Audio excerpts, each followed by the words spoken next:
প্রবাসী ভাই বোনেরা কই আপনারা খবর রাখছেন নি? বাংলাদেশে তো প্রবাসীদের কিনা নতুন আইন তৈরি হয়েছে, জানেন কিছু? প্রবাসীরা ছুটিতে দেশে যাওয়ার পরে যদি 60 দিনের উপরে কেউ দেশে অবস্থান করে, তাহলে আমাদের ব্যবহার করা মোবাইলও রেজিস্ট্রেশন করতে হবে। কারণ আমরা যে তাদের বউদেরকে অন্য লোকের কাছে ভাড়া দিয়ে সেই ভাড়ার টাকা দিয়ে মোবাইল কিনছি, বুঝেন নাই? প্রবাসীদেরকে নিয়ে নাশকতা শুরু করছো মাদারবোর্ডেরা। প্রবাসীদের দুঃখ দুর্দশার দিকে তাকানোর খবর নাই, বাংলাদেশ এয়ারপোর্টে চুরি বন্ধ করার খবর নাই। উল্টো প্রবাসীদের বিরুদ্ধে আইন তৈরি করো। রেমিটেন্স তোমাদের পিছন দিয়ে ঢুকাই দিব মাদারবোর্ডেরা। প্রবাসীদের টাকা খাইতে তোমাদের এত মজা লাগে, প্রবাসীদের টাকা খাওয়ার এত স্বাদ কেড়ে। আমার সকল প্রবাসী ভাই বোনদের উদ্দেশ্যে বলতে চাই, যদি বাংলাদেশে এইসব আইন বাতিল করা না হয়, তাহলে কোনো প্রবাসী ভাই রেমিটেন্স পাঠাবেন না। আমরাও দেখবো এইসব মাদারবোর্ডেরা কি নিয়ে রাজনীতি করতে চায়, কি নিয়ে নাশকতা করে, কিভাবে তাদের ঘর চলে। কারণ আমাদের ইনকাম করা টাকা দিয়ে এইসব মাদারবোর্ডেরা সংসার চালায়, আবার আমাদের বিরুদ্ধে আইন প্রয়োগ করে।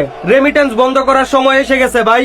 সবাই একত্রিত হন, সবাই ঐক্যবদ্ধ হন, রেমিটেন্স শাটডাউন করেন। বাস, আর কোনো কথা নাই। আইন মন্ত্রণালয়ের যে সকল মাদারবোর্ডের আছে প্রত্যেকটারে চেঞ্জ করতে হবে। প্রত্যেকটাই চোরের থেকেও চোর। শুধুমাত্র প্রবাসীদের থেকে কেমনে টাকা খাইবো সেই চিন্তায় ঘুরে মাদারবোর্ডেরা সারাক্ষণ। তাই এখন স্পষ্ট বার্তা, রেমিটেন্স আর কেউ পাঠাবো না। সবাই হুন্ডিতে লাগান, সবাই হুন্ডি লাগান, সবাই বিকাশ করেন। দেখি মাদারবোর্ডেরা কি করে আমাদের থেকে টাকা নেয়। প্রবাসীদেরকে নিয়ে নাশকতা বইরা দিমু একদম পিছন দিয়া। প্রত্যেকটা প্রবাসী ভাই বোনদেরকে বলবো ভিডিওটা শেয়ার করেন এবং সবাই সবার জায়গা থেকে রেমিটেন্স পাঠানো বন্ধ করেন। কারণ আমরা তো মায়া করে টাকা পাঠাই, তাই মাদারবোর্ডেরা দিশা পায় না, বুঝেন নাই? রেমিটেন্স পাঠানো বন্ধ করলে তারপরে ঠিক হবে, এর আগে না।